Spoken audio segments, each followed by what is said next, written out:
করেন। জামিল ভাই, আপনি এখানে কি করছেন? এটা কি লিখছেন? এটা লিখলাম হচ্ছে আই লাভ ইউ।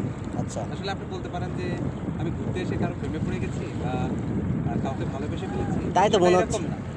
বিষয়টা হচ্ছে আজকে প্রকৃতির যে রূপ, এই অপূর্ব রূপে আমি প্রেমে পড়ে গেছি। মন চাইছে না যে এখান থেকে যায়।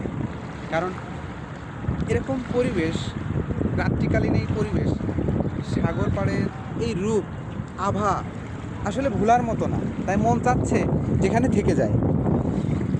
তাই সাগরের বুকে বালুর চরে মনের অনুভূতি প্রকাশ করলাম যে প্রকৃতিকে আমি ভালোবাসি। বিষয়টা এটাই, অন্য কিছু না। আসলে আপনি যদি কোনো পশুকে বা কোনো মানুষকে ভালোবাসেন, নির্দিষ্ট একটা সময় আপনি দেখতে পাবেন সে আপনাকে ধোঁকা দিচ্ছে বা আপনার সঙ্গে প্রতারণা করছে। কিন্তু প্রকৃতি কখনোই আপনার সঙ্গে প্রতারণা করবে না। তাই যদি সম্ভব হয় প্রকৃতিকে ভালোবাসুন, ভালো থাকবেন। ধন্যবাদ। থ্যাংক ইউ জামিল ভাই আপনাকে।